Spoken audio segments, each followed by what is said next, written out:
É hoje que eu te vou mostrar como eu resumo toda a estatística décimo, 11º ano na minha cabeça para me lembrar tudo, para que tu também possas fazer o mesmo e arrasar completamente no teu próximo teste ou exame de Matemática A, Matemática B ou Max. E antes de começarmos, 3 pormenores importantíssimos. Primeiro de tudo, como este resumo mistura a estatística de Matemática A, Matemática B e Max do programa antigo e do programa novo, então nem tudo o que está neste resumo sairá no teu teste ou exame. Por isso, em caso de teres dúvidas sobre o que sai ou não sai, então consulta o teu professor, o programa oficial, pesquisa aprendizagens essenciais ou então nos exames anteriores. Agora, segundo pormenor importantíssimo, não percas o fim do vídeo e a descrição, porque lá estará o meu livro grátis, Arrasa no Exame Matemática A, com um capítulo de estatística que te permitirá aprender tudo do zero através de exercício. Também terei outros livros a caminho em ricardo-ferreira.pt, mas para já, se queres aprender estatística, podes usar este. E terceiro e último pormenor, todos os meus vídeos, livros e outros conteúdos são completamente grátis graças a donativos de visualizadores como tu. Por isso, se quiseres ajudar-me e fazer-me um donativo, então é só ires a ricardo-ferreira.pt/doar,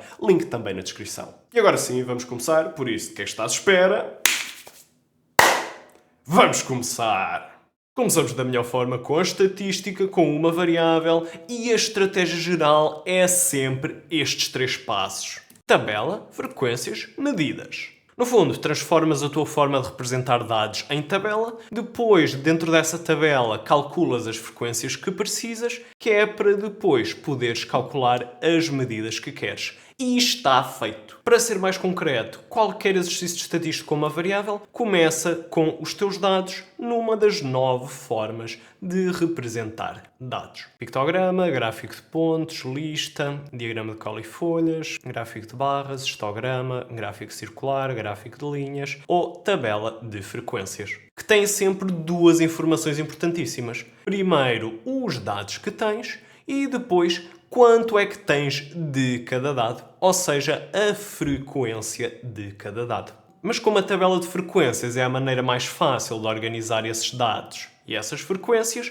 então, sempre que tivermos uma destas outras formas de representar, então o primeiro passo é sempre passar isso para a tabela.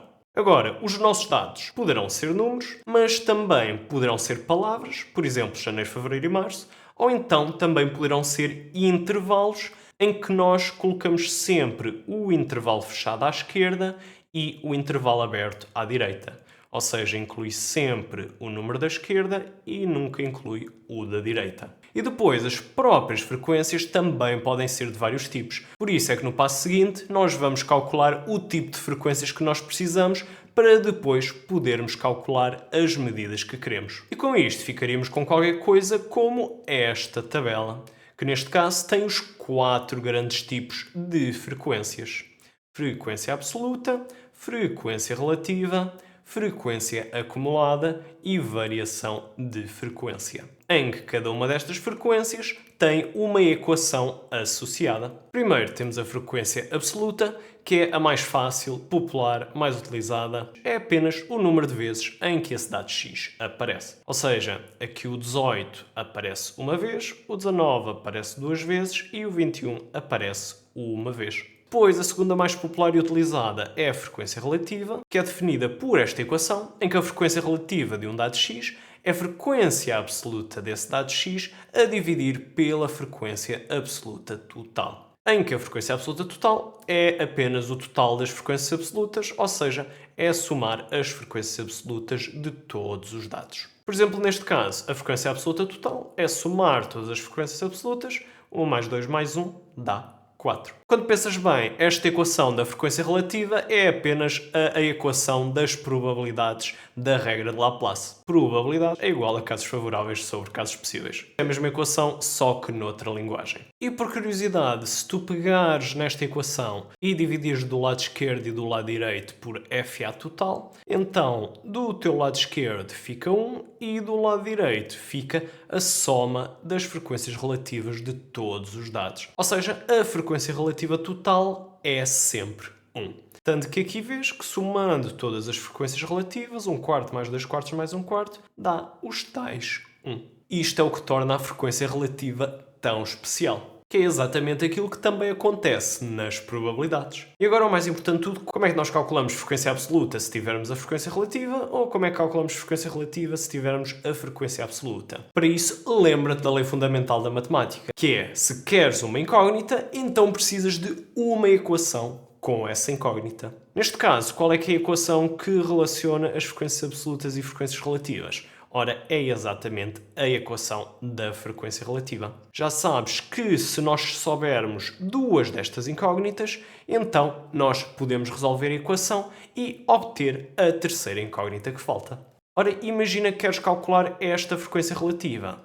Ora, se queres calcular a frequência relativa, então precisas da frequência absoluta e da frequência absoluta total.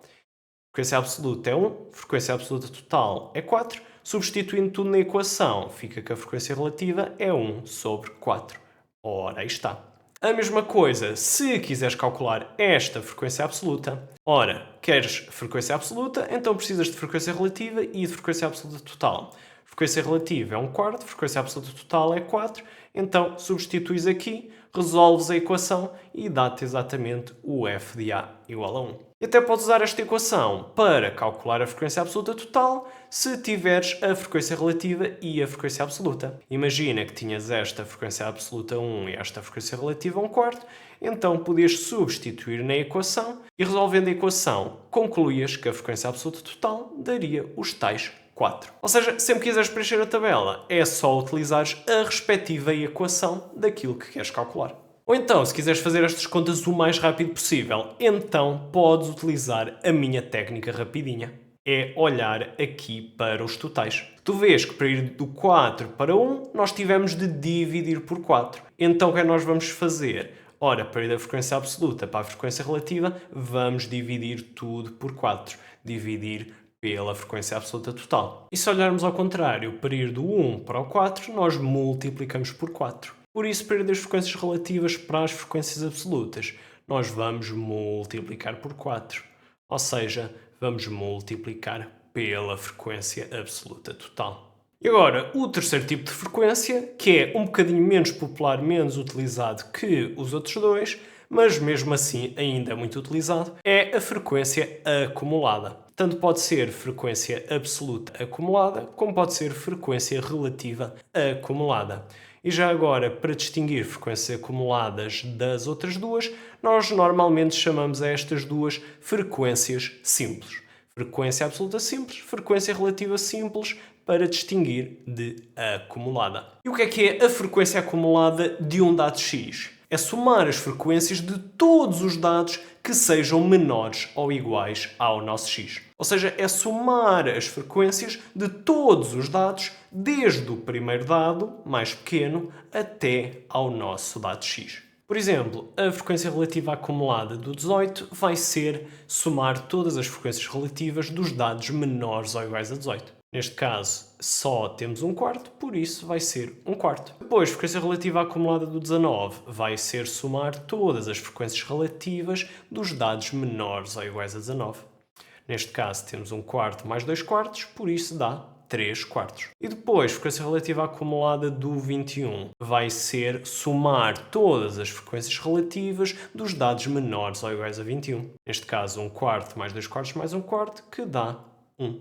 No fundo, é a frequência acumulada porque vai acumulando as frequências, desde o dado menor até ao dado maior. Mas se quisermos escrever a equação, então é mais fácil escrevê-la assim, em que a frequência acumulada do teu dado x vai ser igual à frequência acumulada do dado anterior a x mais a frequência do próprio x. Ou seja, para ires da frequência acumulada do dado anterior para a frequência acumulada do dado seguinte, então basta somares a frequência desse dado seguinte. E atenção, quando eu coloco aqui frequência acumulada e frequência, ou metes tudo frequências absolutas, frequência absoluta acumulada igual a frequência absoluta acumulada mais frequência absoluta, ou então tudo frequências relativas. Frequência relativa acumulada é a frequência relativa acumulada mais frequência relativa. E claro, tal como há bocado, se quiseres calcular frequências simples a partir de acumuladas ou acumuladas a partir das simples, então é só usares a equação que relaciona frequências simples e frequências acumuladas que é exatamente a equação das frequências acumuladas. Então, se quiseres fazer isto mais rápido, também podes usar a minha técnica rapidinha. É só nas frequências simples meter aqui uns mais e entre a frequência simples e a frequência acumulada meter aqui uns iguais. E assim fica muito fácil de perceber que 1/4 dá 1/4. Depois aqui 1/4 mais 2/4 dá os 3/4. E aqui 1/4 mais 2/4 mais 1/4 dá 1. Ou então, se quisesses, também podia ser 1/4 mais 2/4 dar os 3/4. E os 3/4 mais 1/4 dar o 1. E já agora, se tu reparares, a tua última frequência acumulada será igual ao total. Porque, claro, a frequência acumulada do dado maior vai ser simplesmente somar todas as frequências.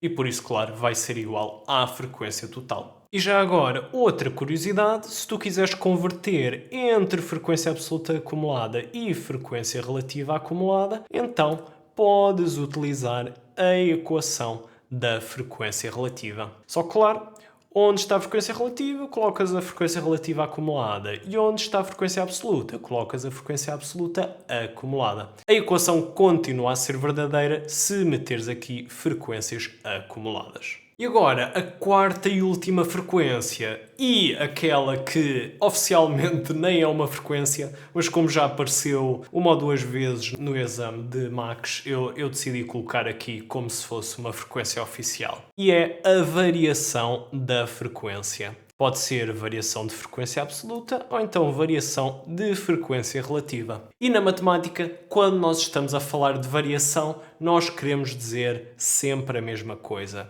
que é o valor final menos o valor inicial. No caso da variação das frequências, a variação da frequência do nosso dado x vai ser a frequência desse nosso dado x menos a frequência do dado anterior a x. E mais uma vez, ou colocas aqui tudo frequências absolutas, ou seja, a variação de frequência absoluta é igual a frequência absoluta menos frequência absoluta, ou então tudo frequências relativas. Variação de frequência relativa é igual a frequência relativa menos frequência relativa. E como sempre, se quiseres calcular variação de frequência a partir da frequência, ou então se quiseres calcular a frequência a partir da variação de frequência, então é só usares a equação que relaciona variação de frequência e frequência, que é exatamente a equação da variação de frequência. Ou então, se quiseres ser mais rápido, então podes usar a minha técnica rapidinha. Fazemos umas setas que parecem um V, V de variação, em que o bico desse V está na coluna da variação. E depois é só fazer as continhas. A frequência anterior mais a variação dá a frequência. Depois a frequência anterior mais a variação dá a frequência. E por aí fora. No fundo, só estamos a aplicar a equação. E muito cuidado, aqui não podes escrever nenhuma variação, porque aqui não tens nenhuma frequência anterior. E uma curiosidade, mais uma vez podemos converter entre variação de frequência absoluta e variação de frequência relativa, utilizando a equação da frequência relativa. Onde estiver frequência relativa, metemos variação de frequência relativa. Onde estiver frequência absoluta, metemos variação de frequência absoluta. Ou seja, esta equação continua verdadeira quando metemos variação de frequência em vez de frequência. Resumindo tudo, se tu quiseres converter entre frequências, ou seja, se tu quiseres preencher a tabela, então é só usares as respectivas equações que relacionam essas frequências, as frequências que tu queres e as frequências que tu tens. Lembrando-te sempre da lei fundamental da matemática. Se queres uma incógnita, então precisas de uma equação com essa incógnita. Ou, no geral, se tu queres n incógnitas, então precisas de n equações com essas incógnitas. Que é para resolveres um sistema com n equações e assim descobrires as n incógnitas. Por exemplo, em situações excepcionais, poderás ter de resolver um sistema de duas equações para calcular duas incógnitas. E uma pergunta que tem a ver com isto e que sai de vez em quando em exame é quando tens um um gráfico circular e pergunta-te qual é que é a amplitude de um dos ângulos ao centro desse gráfico circular. Por exemplo, este ângulo ao centro. E no fundo, o que é que tu tens de perceber? Tens de perceber que se a frequência relativa do 18 é 1/4, então esta amplitude será exatamente 1/4 da amplitude total, ou seja, dos 360 graus. Talvez a maneira mais fácil de escrever esta ideia matematicamente é interpretar a nossa amplitude como se fosse uma frequência absoluta, em que a frequência absoluta total é os tais 360 graus.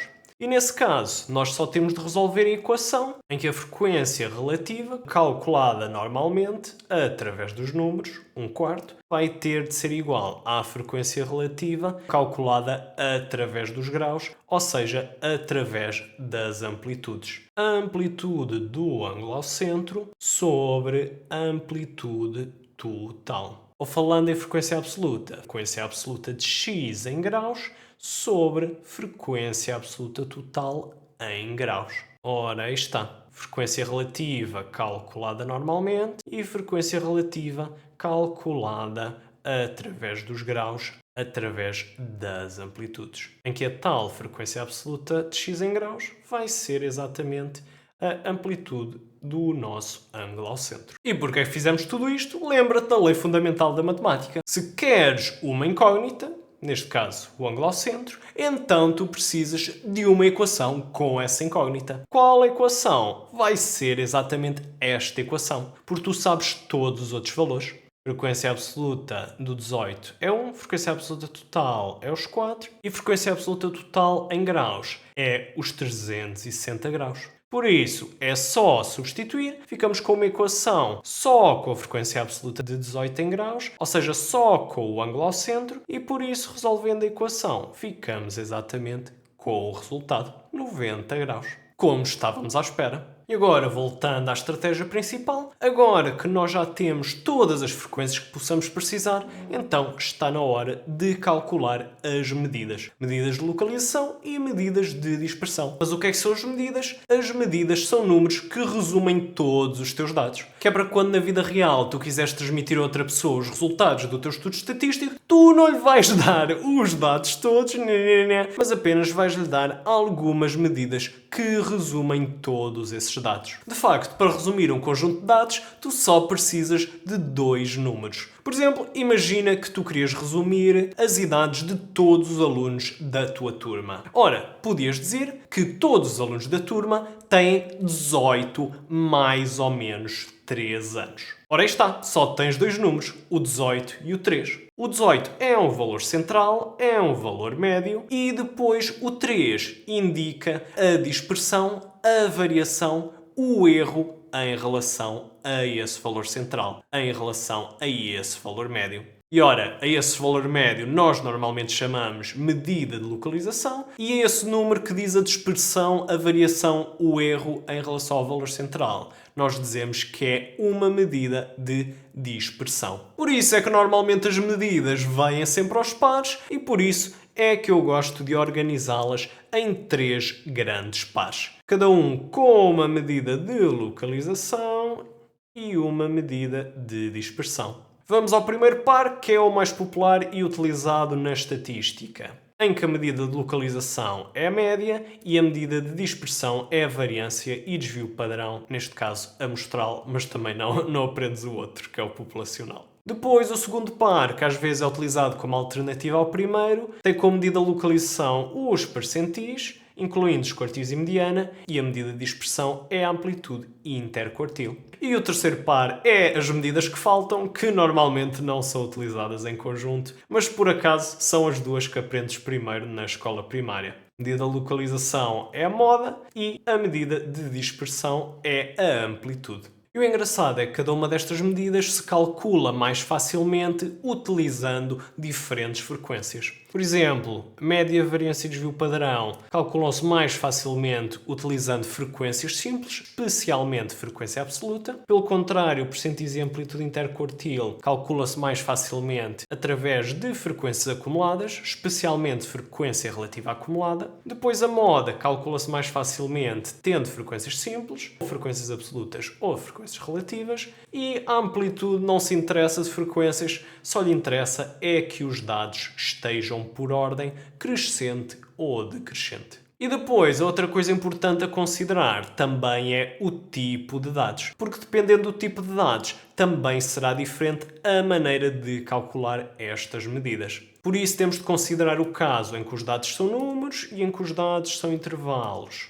Números e intervalos. E as palavras só dá mesmo com a moda, não dá em mais nenhuma, porque todas as outras medidas envolvem fazer continhas com os dados e claro que não dá para fazer continhas com palavras. Janeiro mais fevereiro a dividir por março não funciona. E agora vamos ao que interessa, que é ver como calcular cada uma destas medidas. Primeira média. A média dos dados é somar todos os dados e dividir pelo número de dados. Agora cuidado quando estiveres a calcular isto e tens uma tabela. Não cometas o erro que muita gente faz de simplesmente fazer 18 mais 19 mais 21 e de pensar que isso é somar os termos todos. Nenenene, porque olha que o 19 aparece duas vezes e por isso tens de o contar duas vezes. A maneira mais fácil de somar todos os dados sem não esquecer de nenhum é fazer 1 vezes 18 mais 2 vezes 19 mais 1 vezes 21. Ou seja, multiplicar a frequência absoluta pelo dado e depois somar todas essas multiplicações. E claro, este n vai ser a frequência absoluta total. E se quiseres lembrar que a média é um x com traço por cima, lembra-te que este traço faz lembrar o traço da fração que está na equação da média. Depois, a variância é muito parecido com a fórmula da média e de facto é a média corrigida dos quadrados dos desvios. Ou seja, vais somar todos os teus quadrados dos desvios e depois vais dividir pelo número de quadrados dos desvios menos 1. Por isso é que eu chamo média corrigida, porque tem aqui n menos 1 e por isso é que este é variância amostral. Porque se fosse populacional, então teria aqui o n. E quando estiveres aqui a somar os quadrados dos desvios, muito cuidado, deves sempre multiplicar pela frequência absoluta, exatamente como fizemos ali na média. E depois o desvio padrão amostral S. S talvez é de sample, que significa amostra, ou então é S de standard deviation. Standard deviation é desvio padrão e é apenas a raiz quadrada da variância. Mas todas estas contas dão tanto trabalho que eu recomendo sempre que possível faz todas essas contas na calculadora. Para isso, copias a tua tabela para a calculadora, uma coluna com os dados, a outra coluna com frequências absolutas. E depois é só usares a funcionalidade de cálculo estatístico com uma variável e tal, consegues calcular tudo isto. Se a tua calculadora não te der logo a variância, então é só te lembrares que a variância é o desvio padrão ao quadrado.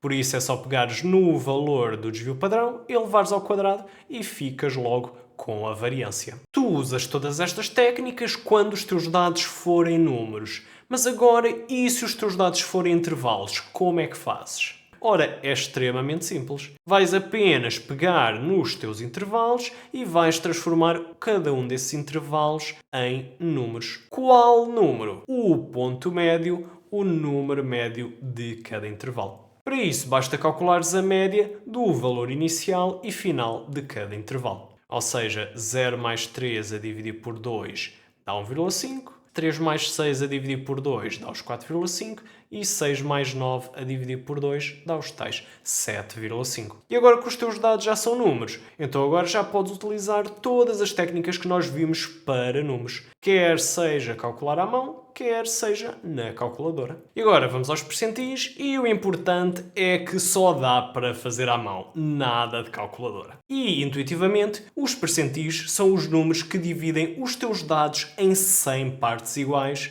mais ou menos de 1% cada uma. E por isso o percentil de ordem k, ou seja, o percentil número k, o késimo percentil vai ser o quê? Vai ser aquele número que tem frequência relativa acumulada de mais ou menos k%. Em que k pode ser 1, 2, 3, 4, até 100.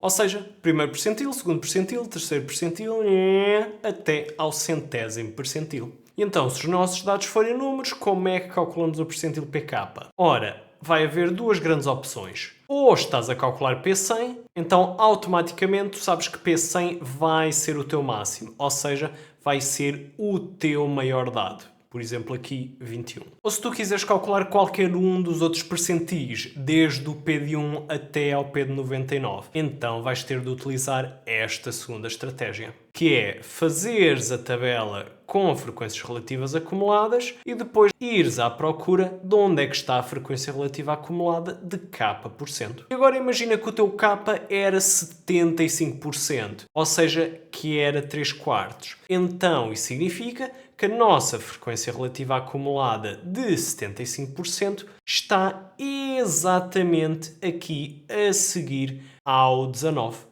e antes do 21. E como a nossa frequência relativa acumulada de k% está entre dois dados, então o pk vai ser a média desses dois dados. Pelo contrário, se a nossa frequência relativa acumulada estiver dentro de um dos dados, por exemplo, se k fosse 80%, então até aqui seria 75%. Então os 80% têm de estar algures aqui dentro. E por isso, o pk é o próprio dado, é o próprio 21. Ou seja, resumindo, se a tua frequência relativa acumulada de k% estiver entre dois dados, então é a média dos dados. E se estiver dentro de um dado, então é esse dado. Mas agora, e se os nossos dados forem intervalos, como é que fazemos? Ora, muito cuidado porque a maneira de calcular é completamente diferente. Porque agora que os nossos dados são intervalos, então nós conseguimos ter um número em que a frequência relativa acumulada seja exatamente k%. Vendo isto no histograma, ter uma frequência relativa acumulada de k% significa que a área do histograma à esquerda de pk vai ser exatamente k% da área total do histograma. Ou seja, o nosso pk é a solução desta equação. A área à esquerda de pk é igual a k% da área total do histograma. Claro, em que o histograma ou tem frequências absolutas ou tem frequências relativas. Ou seja, interessa que sejam frequências simples e não frequências acumuladas. E é resolvendo esta equação que vais descobrir pk. Porque já sabes, pela lei fundamental da matemática, se queres uma incógnita, então precisas de uma equação com essa incógnita, que será exatamente esta equação. E então é só substituir tudo. Ora, o k tu sabes, depois a área total do histograma é só somares as áreas de todos os retângulozinhos e depois, para substituir na área à esquerda de pk, é que tu precisas de saber onde é que está a tua frequência relativa acumulada de k%. Que é para saberes quais é que são as áreas completas de retângulo que tens e também onde é que está o teu retângulo incompleto. Porque lá está, a área à esquerda de pk vai ser exatamente somar as áreas dos retângulos completos mais a área do retângulo incompleto. As áreas dos retângulos completos são imediatas e é a área desse retângulo incompleto que faz aparecer o pk na nossa equação final. Porque a área do retângulo incompleto vai ser base vezes altura, ou seja, neste caso, pk menos 6 vezes 1, que, voltando a substituir aqui, vai dar origem à nossa equação só com pk, que nos permite descobrir pk. E agora, dois pormenores importantes. Primeiro, se a tua frequência relativa acumulada de k% estivesse exatamente entre estes dois intervalos, então tu sabias logo qual é que era o percentil pk. Por exemplo, se estivesse entre o intervalo 3,6 e 6,9, então sabias imediatamente que o teu pk seria o valor entre esses intervalos, ou seja, 6. Ou então, como sempre, podias resolver a equação e o resultado seria exatamente o mesmo, só que era mais trabalho. E segundo pormenor, repara que tu precisas das frequências relativas acumuladas para descobrir onde é que está a frequência relativa acumulada de k%, mas depois para calculares as áreas vais precisar de uma frequência simples, ou frequência absoluta ou frequência relativa. Por isso, este é o único exercício em que de facto precisas de dois tipos de frequências diferentes. Uma frequência relativa acumulada e outra frequência simples. E agora, se quiseres calcular quartis e mediana, é só te lembrares que quartis e mediana também são percentis. A mediana é o número que divide os dados ao meio e por isso será aquele que tem a frequência relativa acumulada de 50%, ou seja, vai ser o percentil de ordem 50 dos 50%. E depois os quartis são os números que dividem os dados em 4 partes iguais, de 25% cada uma, e por isso o primeiro quartil, segundo quartil e terceiro quartil terão frequência relativa acumulada de 25%, 50% e 75%. Por isso serão exatamente iguais ao percentil de ordem 25, ao percentil de ordem 50 e ao percentil de ordem 75, respectivamente. E se quartis e mediana são apenas percentis, então podemos calculá-los usando as técnicas para percentis. Tanto percentis para números, como percentis para intervalos. Já agora, se os teus dados forem números, tu ainda podes calcular quartis e mediana também através da calculadora. Garanto apenas que copias para a tua calculadora uma coluna com os dados e a segunda coluna com frequências absolutas. E depois, amplitude interquartil. Ora, amplitude é quanto vais de um ao outro, e interquartil entre os quartis, por isso lá está, é o quartil final menos quartil inicial. Ou seja, terceiro quartil menos primeiro quartil. Por isso, saber calcular a amplitude interquartil é só saber calcular os quartis, como acabámos de ver. E agora, temos a moda, e o que é que está na moda? Ora, é o dado que aparece mais vezes. Ou seja, é o dado com maior frequência que os outros. Maior frequência absoluta ou maior frequência relativa. Interessa é que seja frequência simples. E o mais importante sobre a moda é que pode haver qualquer número de modas que seja maior ou igual a zero. Pode ser 0 modas, 1 moda, 2 modas, 3 modas, etc. Quantas modas sejam. E já agora, quando tiveres 0 modas, é porque todos os dados têm exatamente a mesma frequência e por isso não há nenhum dado com frequência maior que a dos outros. E já agora, se o teu conjunto de dados tem 0 modas, nós dizemos que é amodal. 1 moda, unimodal. 2 modas, bimodal. E 3 ou mais modas, multimodal ou plurimodal. E depois a amplitude é quanto é que vais desde o teu dado menor até ao dado maior. Ou seja, desde o teu mínimo até ao teu máximo. E por isso vai ser máximo menos mínimo. Aqui tem apenas a intenção que quando os teus dados são números, então o máximo vai ser o valor maior e o mínimo vai ser o valor menor. Mas agora, quando os teus dados são intervalos, então o máximo vai ser o maior valor do teu maior intervalo e o mínimo vai ser o teu menor valor do menor intervalo. Ou seja, neste caso, o mínimo seria 0 e o máximo seria 9. E com isto temos uma última forma de representar, que é o diagrama de extremos e quartis, que ao contrário destes que representam frequências, este diagrama de extremos e quartis representa medidas. O diagrama de extremos e quartis, tal como o nome indica, representa os extremos e os quartis. 2 extremos são o mínimo e o máximo e 3 quartis são o primeiro, segundo e terceiro quartis. Por isso, se tiveres um diagrama de extremos e quartis, então consegues calcular todas as medidas que envolvem extremos e quartis. São elas os quartis e mediana, a amplitude interquartil e também a amplitude. Ou vice-versa, se tiveres os extremos e quartis, então consegues construir o diagrama de extremos e quartis. Resumindo, qualquer exercício estatístico com uma variável é só tabela, frequências e medidas. Ou seja, na tua forma de representar, passas para a tabela, depois na tabela calculas as frequências que precisas, que é para depois poderes calcular as medidas que queres. E agora vamos para a estatística com duas variáveis e aqui normalmente aparecem os teus dados de duas variáveis, x e y, numa tabela como esta. E depois a estratégia geral é sempre a mesma. Diagrama é classificar, coeficiente é confirmar, reta é estimar. É sempre assim. E então, primeiro passo, diagrama é classificar. Ou seja, estamos aqui a falar do diagrama de dispersão, também chamado nuvem de pontos. E no fundo, aquilo que tens de saber sobre o diagrama de dispersão é que, basicamente, os pontos deste diagrama de dispersão correspondem às coordenadas x e y aqui dos nossos pares de dados. Ou seja, por exemplo, o 2, 7 é este pontinho aqui, 2, 7. E depois 8, 4 seria este pontinho aqui, 8, 4. E por aí fora, fazemos a mesma coisa para todos os pontinhos. Mas claro, não vamos fazer o diagrama de dispersão à mão, porque isso daria um trabalhão. Vamos sim fazê-lo na calculadora. E como é que se faz o diagrama de dispersão na calculadora? Ora, vamos ao menu de estatística da nossa calculadora e vamos copiar para lá a nossa tabela.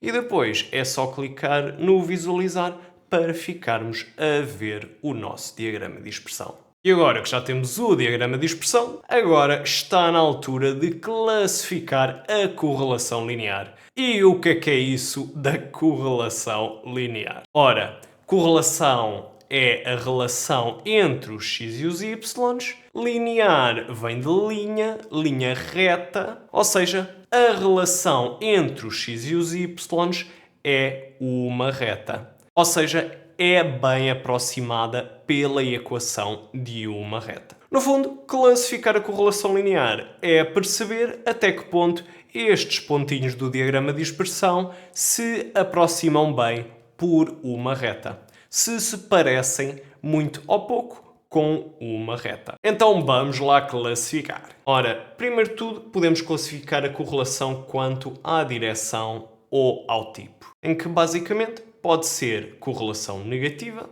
positiva ou nula. Correlação negativa é quando a respectiva reta teria declive negativo. Depois, correlação positiva seria quando a reta tivesse declive positivo. E nula significa que não existe correlação. Ou seja, os nossos pontos parecem-se tudo menos uma reta. E depois também podemos classificar a correlação quanto ao grau ou quanto à força. E aqui podemos ter correlação forte, correlação fraca ou, mais uma vez, correlação nula. Forte é quando os pontos estão muito juntos à reta e fraca é quando os pontos estão pouco juntos à reta. E claro, nula, mais uma vez, não se parece nada com uma reta. E já agora, quando os pontos estão todos na mesma reta, quando todos os pontos pertencem exatamente à mesma reta, então nós dizemos que é uma correlação perfeita. Porque lá está, estão todos perfeitamente na reta. Então, se nós olhássemos aqui para o nosso exemplo e se imaginássemos a reta, a chamada reta de regressão, nós teríamos uma reta com declive negativo, e se é declive negativo, então seria correlação negativa. E depois, os pontos estão muito ou estão pouco juntos à reta. Ora, neste caso, os pontos estariam muito juntos à reta. Se estão muito juntos à reta, então é uma correlação forte.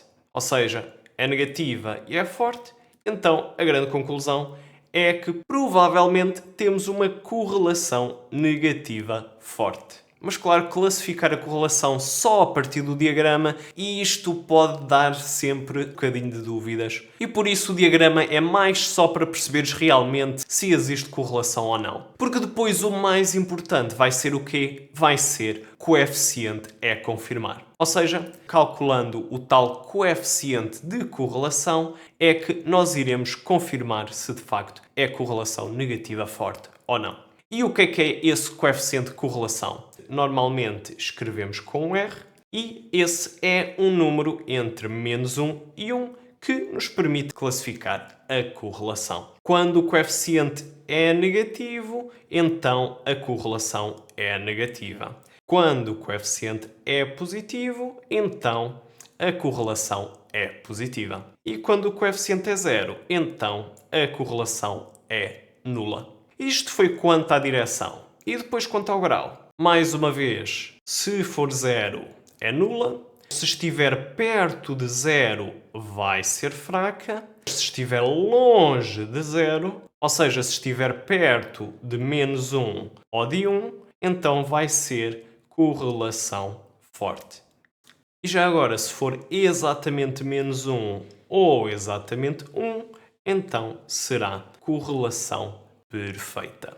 Ou seja, voltando aqui ao nosso exemplo. Ora, aquilo que íamos fazer era calcular o coeficiente de correlação na calculadora e para isso iríamos utilizar a opção de regressão linear e a partir daí obteríamos o valor do nosso coeficiente de correlação R, que neste caso é menos 0,79. E então, agora que temos este valor, podemos classificar a correlação. Se o sinal é menos, então é negativo, por isso a correlação é negativa. E depois, se o número é 0,79, então está mais longe do zero, mais perto do menos 1, e por isso é correlação forte. Conclusão, ora, menos 0,79 está para aqui, ou seja, é correlação negativa forte, exatamente como estávamos à espera. E agora que já classificamos, então está na altura do terceiro passo, reta é estimar. Ou seja, usar a equação da reta de regressão linear para estimar valores de x e de y. E agora um pormenor importantíssimo. Nós não classificamos a correlação só porque nos apetece. Nós classificamos a correlação porque, para nós podermos utilizar a equação da reta para estimar novos valores de x e y, nós precisamos que a correlação seja forte. Porque só quando a correlação é forte é que isso significa que a reta estima bem esses novos valores de x e de y.